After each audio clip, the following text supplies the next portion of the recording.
When I was a young girl, it was customary for my parents to bring a certain sort of sweet treat for us kids when we were sitting in the pews at church on Sunday. I think they did it to keep our mouths busy so that we weren't whispering to each other or fighting, as was more often the case. But we'd have different things. Dutch peppermints, those were a favorite for us. I don't know if any of you got that experience too. Lifesavers. It didn't really matter what it was. We expected to have some sort of treat when we were sitting at church. So one Sunday, I was sitting next to my father, and I thought instead of bothering him to ask for a piece of candy, I would just sneak my little fingers into his coat jacket. And what did I find but a little roll of pink tablets that looked delicious. So I very quietly, I unwrapped the tablets, I popped one in my mouth, and they were okay. They weren't great. They were kind of chalky tasting. I could see how somebody might like it, but I wasn't super impressed. Still, better than nothing. So I had a couple more. Later, at the dinner table, I mentioned to my dad that his candy choice was a little less than his normal excellence, subpar, if you will. And he got sort of a weird look on his face. And he studied me for a moment, and he said, choosing his words very carefully, "Katie, what candy are you talking about?" So immediately, Mom calls poison control, because that's what moms do. Because we discovered I'd eaten about a half a roll of Tums as a 5-year-old. Not recommended. I got in big trouble for that. I don't think I got church candy for a month following that little incident. But moral of the story is, whenever a patient tells me that they eat Tums like they're candy, I can relate on accident. But really, that's super common. People do come to me saying, I eat Tums like candy, and they do. They go through rolls and rolls of it. I have a friend, my age, otherwise very healthy individual, always has them on her, always. After almost every meal, she's complaining about heartburn or reflux. And it's not a nuisance. It's more than a nuisance. It's a real problem with a lot of solutions that we're going to discuss that are better for us than the Tums solution, than just popping Tums over and over again. The title of my seminar is GIRD, an Overlooked Malady, and the reason is because there are serious consequences to the way that we're handling reflux problems, either ignoring it, poo-pooing it, and saying it's not a big deal. That's a big problem, I think. I think it is a big deal. It can lead to some pretty serious conditions, including cancers, if we leave it alone. And use of certain medications, overuse or inappropriate use of certain medications can lead to other risks that we're going to talk about. So I don't want to overlook it. We're going to talk about it tonight. Some statistics that show how big of a problem it is. 60% of adults are affected by this. It's a huge number of people. 64.6 million prescriptions in the United States annually for this condition. It's a lot. And I think another statistic I read said over 50% of those are inappropriately written. They're not actually the right answer to the problem. GIRD diagnoses have increased 216% from 1998 till 2005. That tells you a lot about our food quality, folks, because that's a big cause of reflux disorders. Food quality and overuse of antibiotics. Gut dysbiosis, we're going to talk about what that means. So that's very recent. We've seen huge increases in these issues. So very relevant topic, something that we're going to explore further. So we're going to talk about what is GIRD, what does that mean, what structures are involved, what does it feel like? We think we know what heartburn feels like. It's not always the main symptom. It's not even always a symptom. of this reflux disorder.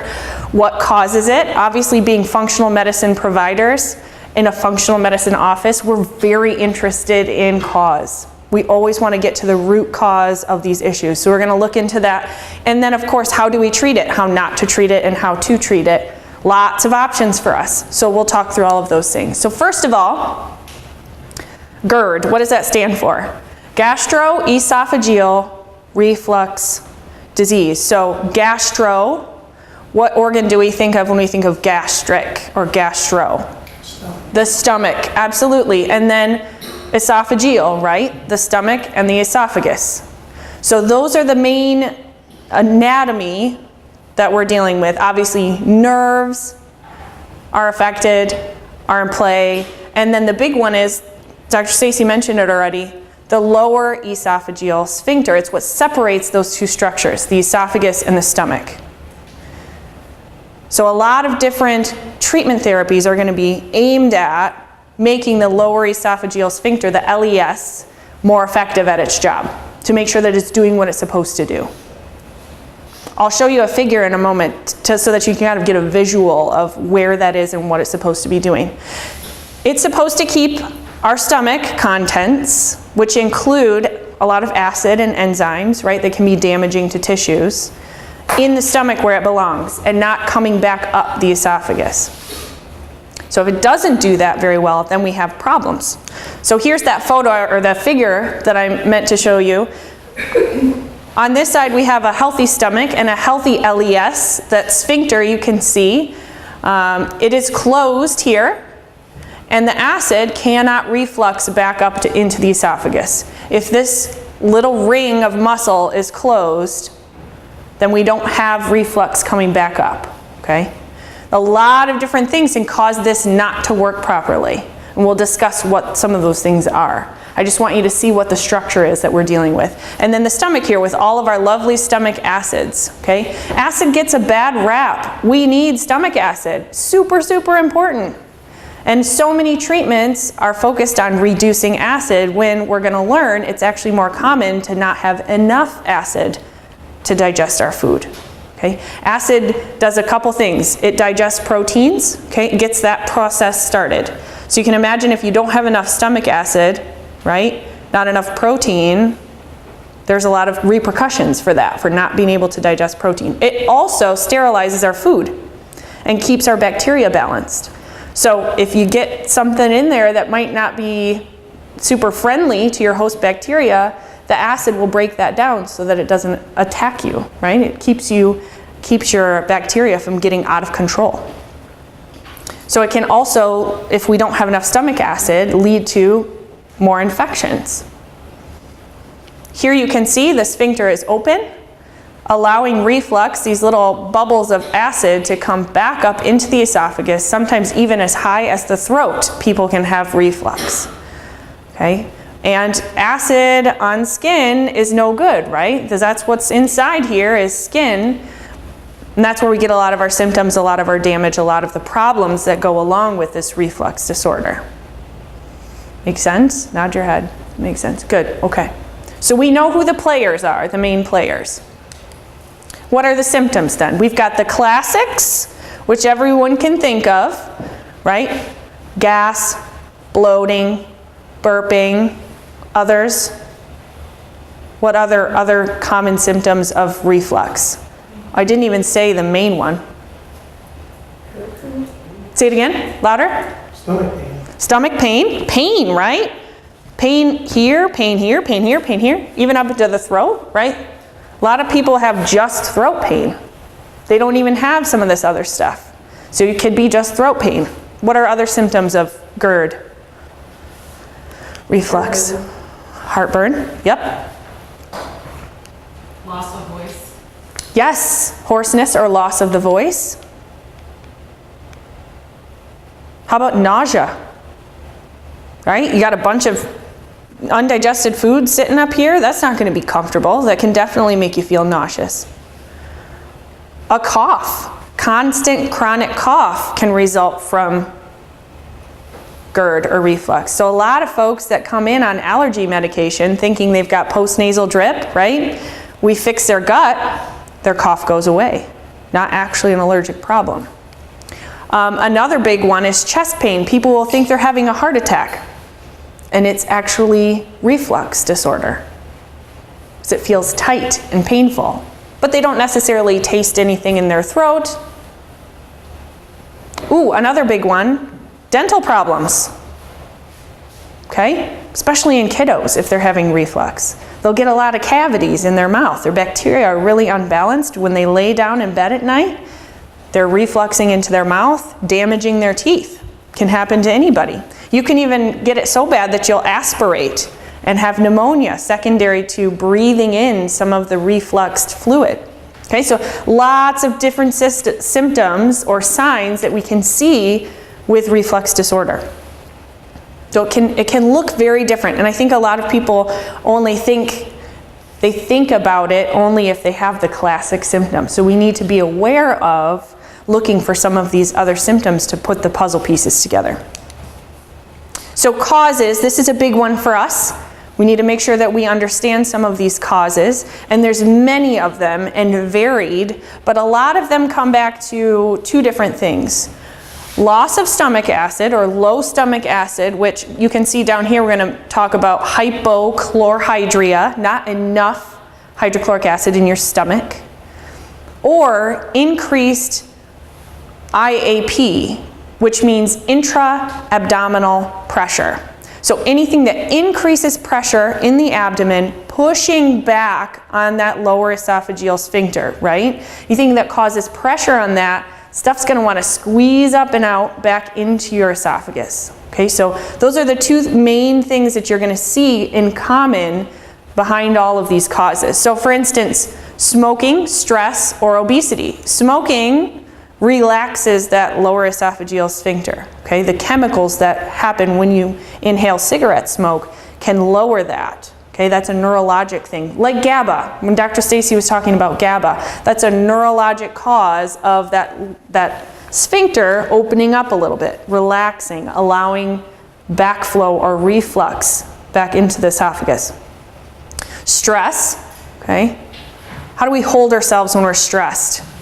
A lot of pressure, a lot of tension, right? Increased intra-abdominal tension or pressure can cause backflow, as well as any inflammatory chemicals that you might have being stressed out, fight or flight.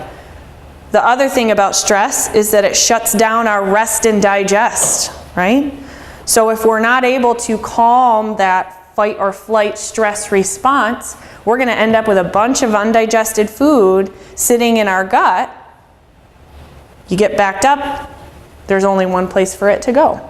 It comes back up via reflux because you're not moving food through. Obesity, right, especially abdominal obesity, really increases pressure on that lower esophageal sphincter. Same way that pregnancy does, right? You hear of a lot of women who, when they're pregnant, will have bad heartburn because of all the pressure backwards on their stomach. Eating patterns, and by this I mean less nutrition, although nutrition does play a big role, but more how we're eating. And we're going to talk about ways that we can change our eating patterns, not eating so late at night, making sure that we're not eating too much. Both of those things can be huge triggers for us to have reflux. And then we've got gut dysfunction. So we've got some lifestyle factors, and then we've got our hypochlorhydria, where some of us, especially as we age, we lose the ability to make some of that acid, to make some of those enzymes. And so we struggle to digest our food for that reason, tend to have more reflux because of that hypochlorhydria.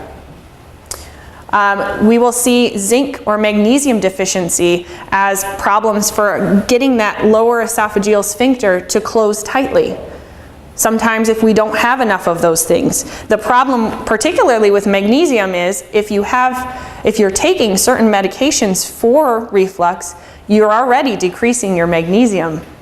And so you already have a magnesium deficiency, and so you can see how that sort of starts this vicious cycle that can lead us to problems with muscle tone, even heart attacks, if we're not having enough magnesium. And then yeast overgrowth or dysbiosis, where our bacteria in our gut is not balanced, that can lead to a lot of gas and bloating. Yeast particularly like to take carbohydrates, ferment them instead of digest them, and create a ton of gassiness and pressure back up against that lower esophageal sphincter. Remember, any pressure on that is going to cause reflux into the esophagus. So a lot of bloated feeling, a lot of burping. Sometimes that's secondary to a yeast overgrowth or a bacterial imbalance.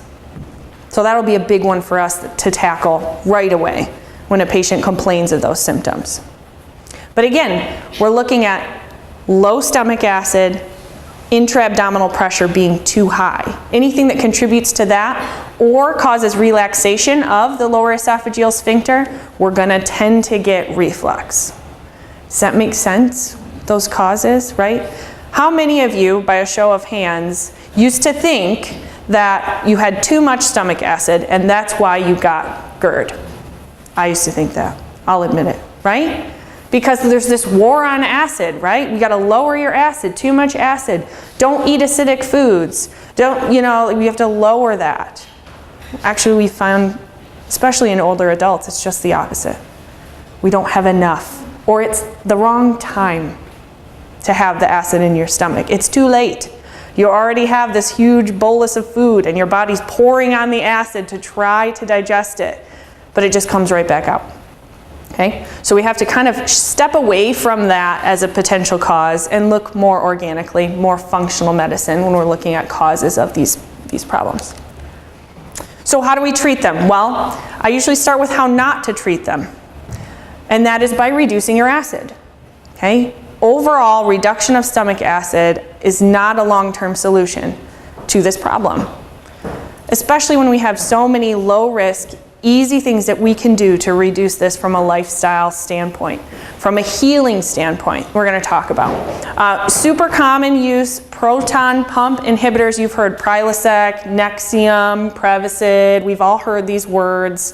We've seen them on our television screens, right? Useful for managing GIRD, reflux, a lot of different uses. Well, recent studies, as recent as January of this past year, have shown there are some pretty significant risks to using these things long term, such as 20 to 50% increased risk of kidney damage long term. That's a lot, 50% increased risk. A German study recently saw 44% increased risk in dementia of patients who are using these products over the age of 75. So we've seen an uptick in patients with Alzheimer's, dementia, those kind of problems. How much of that might be due to chronic use of proton pump inhibitors? Hard to say at this point, but research says likely a causative factor. The FDA has shown links to bone loss, decreased B12, and magnesium. Like I said, that leads to increased heart attacks. We mentioned that before. So that's the FDA. They've had that research out for a while. And so these folks who their doctors say, hey, if this is controlling your reflux, why quit? And they end up on one of these proton pump inhibitors for 5, 10, 20 years, they might run into some of these long-term problems in the future. So, like we say in functional medicine, getting to the root cause of the problem saves us some of these risks down the road if we actually can fix the issue. Make sense? So we don't like to use these things long term, particularly because we know there are so many other ways that we can help this problem. So what do we do here at DBC? I'm going to talk about a few supplements. Supplements are great. They do a lot of good for us. But what I'm really interested in talking to you about are lifestyle modifications that anybody can do. So we're going to briefly go through these, what your DBC doctors might be using to help you treat these things. Good places to start, especially if we need to work on some habit changing, right? That's what's going to keep us healthy in the long run. So we talk about replacing those stomach acids, particularly if we've had trouble with this for years, if we've been on antacids, if we're over the age of 60, it is very likely that we're not making enough stomach acid and digestive enzymes. Super likely. So we use a product called Spectrazyme Medigest that's very gentle. I usually have my patients take it 5 to 10 minutes before they eat a meal, so they have lots of good acid, so that then when they then eat their meal, slowly they can take care of all of that food right away instead of having it sit in the stomach and not digest. Then we don't have that reflux or rebound acidosis going back up into our esophagus. Balancing out the gut flora, right? We talked a little bit about yeast and healthy bacteria, right?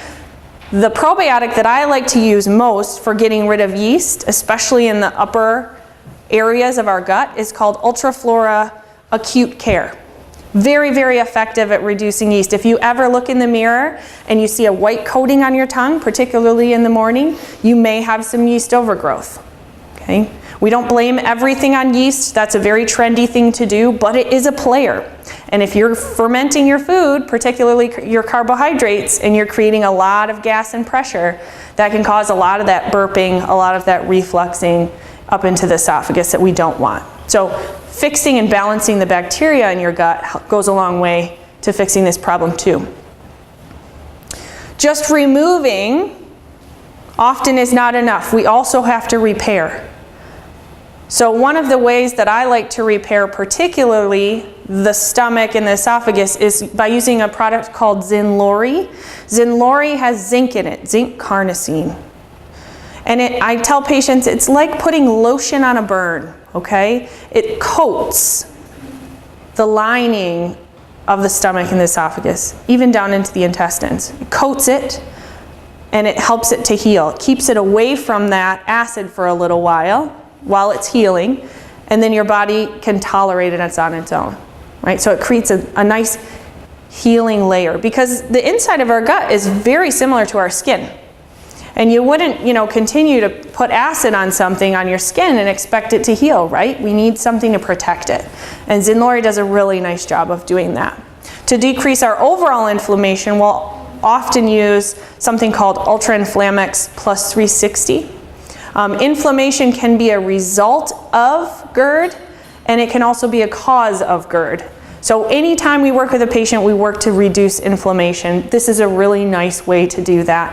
Multifactorial, helps you level out your blood sugar as well. It's very, very effective. Good protein in there. We like this a lot for our inflamed patients. Any questions on supplements? We can talk more later. Let's get to the good stuff, lifestyle modification. What can I do tonight, right? What can I do that's free to change my habits, right? What can I do? Well, we can change our eating habits. And that doesn't just mean changing how or what we're eating. It means changing how we eat. Dr. Denboer will often remind me that in the Netherlands, when he was growing up particularly, it was customary for every family after supper to take a walk, a 5, 10, 15-minute walk. Every family would be out doing this because they knew that it aided their digestion. Eating a meal at 9 p.m. and then sitting in front of the television for an hour and then going to bed an hour later creates a recipe for disaster when it comes to digestion. Your body does not know what to do. It needs to move in order to digest. Relaxed movement is critical for digestion. We need to eat less all at once, and we need to eat more slowly as well. Because if we jam a bunch of food into our stomach and our stomach doesn't have time to process it, right? If we're wolfing down our food and we're not relaxed, we're not enjoying our meal, we're not having conversation, right? That can sometimes cause a lot of reflux issues too. It's just an overload, too much, too fast.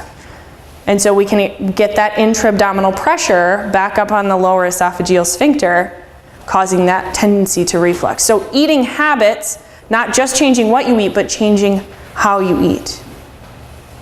Dr. Kate, can I just add one thing to that? Sure. It's one thing I talk about with patients a lot is chewing. We forget that that's the first part of the digestive process. And so that slower eating, having conversation, taking the time to actually chew your food. Absolutely. Very important. Yes. Yep. Taking time to chew your food. Very good point. Thanks. Yep, absolutely. A lot of us just kind of inhale it, right? We're busy. It's the end of the day. There's stuff to do. I don't want to think about it. Take your time with your digestion. It's really important. Eliminating inflammatory and processed foods. A big one for kiddos with GIRD problems, infants, is dairy. Dairy tends to be particularly inflammatory and particularly difficult when it comes to reflux, okay? So I know a lot of moms who, as soon as they cut dairy out of their diet, their children are not having that spitting up all the time after breastfeeding. It's a huge help for little babies with reflux, and a big deal for us too.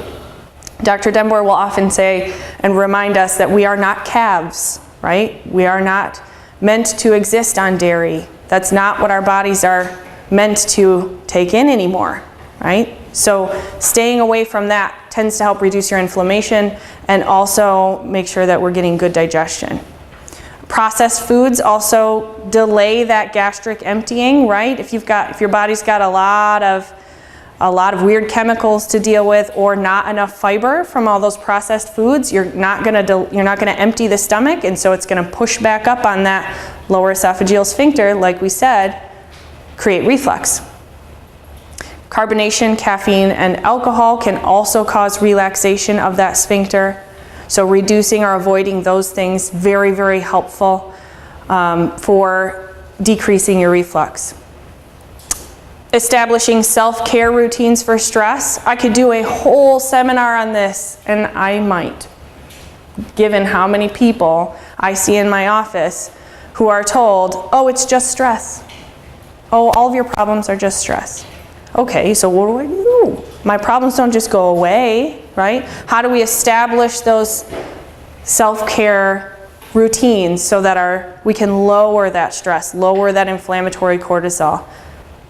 Take time, right? It's tough work. So, and a lot of times we don't have the tools that we need to do that. So that's definitely huge. Coping mechanisms for stress. Our health coaches are great if you need ideas for that. And then decreasing abdominal fat. For a lot of health reasons, right? We know that that's the fat that's dangerous for us. It's the angry fat that gathers around our organs. But it also increases that intra-abdominal pressure, causing reflux pressure to come back up, okay? So you want to make sure that we decrease that.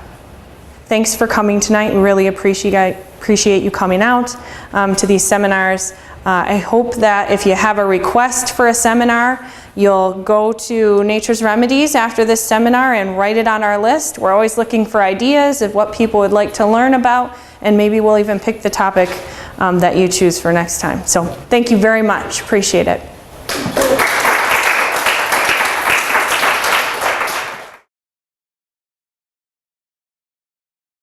Questions? Yes? Can I just ask about dairy? Is that, do you limit that to like things from cow's milk, or does that include goat's milk? I usually include anything with the protein casein in it.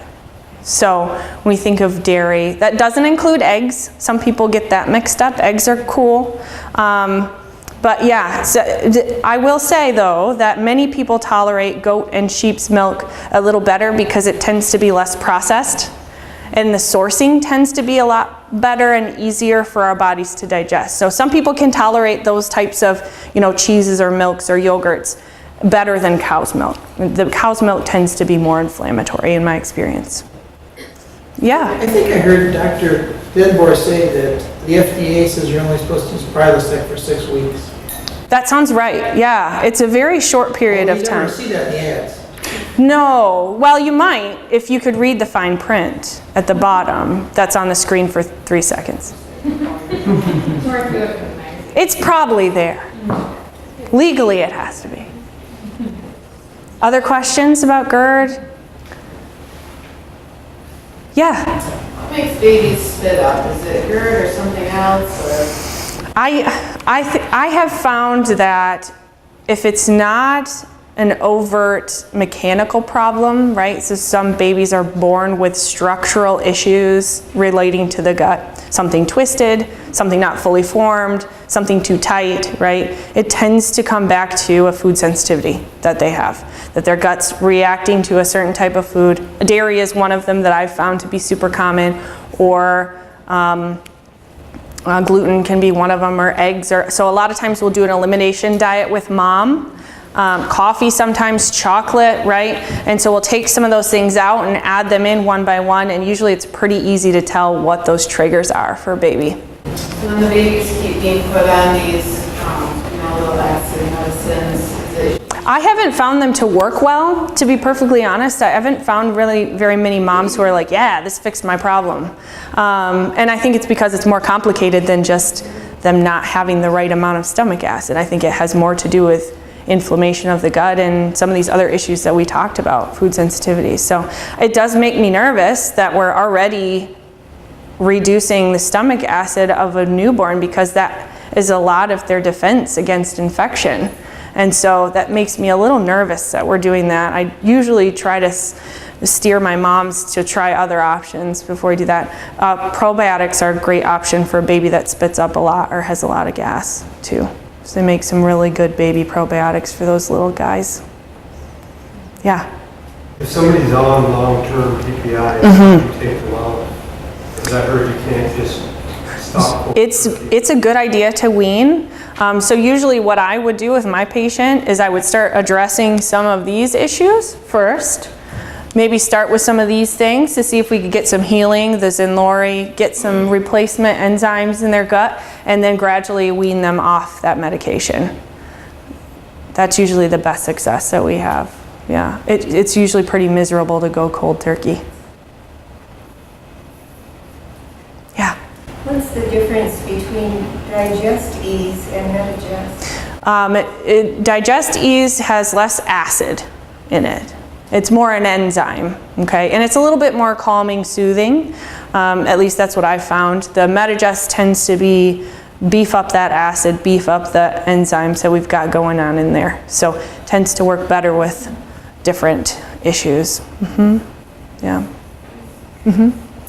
So I kind of diagnosed myself with reflux. But then I had testing done. Okay. That proved that I did not have it. Okay. Yet I still have symptoms. And I actually have more of the atypical symptoms. I have very little indication that would tell me that I do. Sure. But after reading some of the atypical symptoms,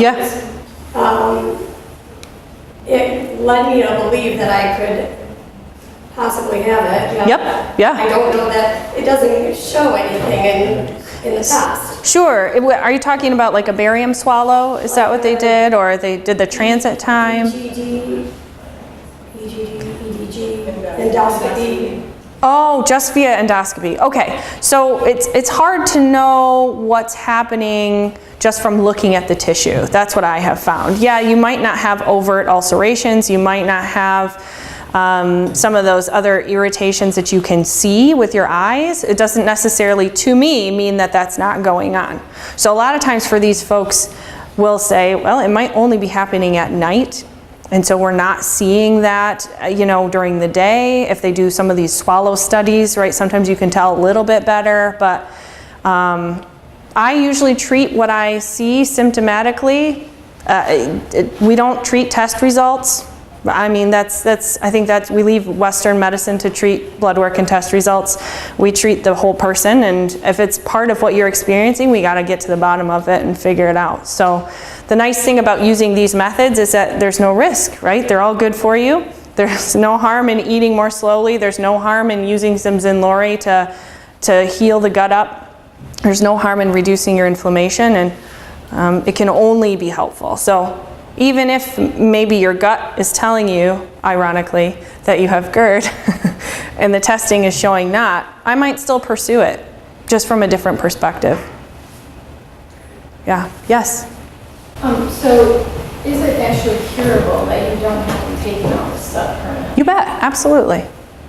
Yeah. Now, if you're an older person that doesn't make enough enzymes, you're body doesn't make enough enzymes. It's just, it is what it is. We can help it do its job better. A lot of people will take Medigest because they know they need it to digest protein and do all of that stuff. So, but healing the skin, healing, you know, the tissue surrounding it, getting rid of the triggers of it, for sure, that's definitely something you can get to the bottom of. Can apple cider vinegar help? Yeah, I know a lot of people who have used that to help. It's a relatively inexpensive way of doing that. And it works for some people, and some people find it doesn't help them enough.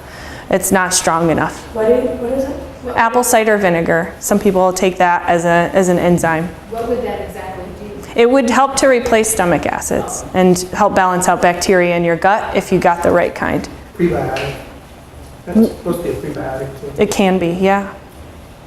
I heard him mention at the beginning the vagus nerve. How does GIRD affect the vagus? So the vagus nerve is in charge of the lower esophageal sphincter. So if you have a vagus nerve that's not doing its job or being told strange things, maybe by caffeine, or GABA isn't working properly, like Dr. Stacy mentioned, which is a whole very complicated neurotransmitter issue, then if the vagus nerve is not telling that sphincter to hold really tight, then it can relax and things can come back up. So that's more of a neurologic cause as opposed to maybe increased pressure, right? That would be a different kind of cause that we might look at. So figuring out what your cause is, right? That would be the trick.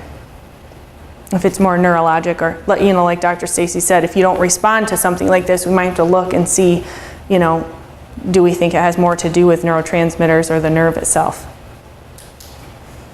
But sometimes things just take time. Sure, You no. know, it's not take a pill and everything goes away. You're absolutely right. Sometimes things do take time to heal. Other questions? Yes. You mentioned decreasing abdominal fat as a lifestyle change. But I've heard that doing like frequent abdominal exercises can make it worse. Certain kinds, absolutely.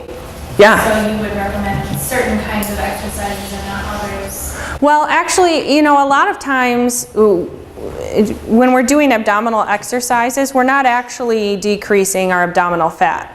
We're building muscle tone in that area, but decreasing fat has a lot more to do with metabolism and what we're putting in our body and that kind of stuff. So if you're looking to tone, yeah, for sure, increasing that pressure in a way that's not super healthy can increase. So say doing sit-ups. I'm not a fan of sit-ups, never have been, think they're bad for the low back, think they're bad for that pressure. Doing something like planks, however, right, where you're using those muscles and building them and toning them, but not, you know, actively increasing, decreasing, right, pushing on that stomach, yeah, for sure. I think there's certain ways that you can get around that.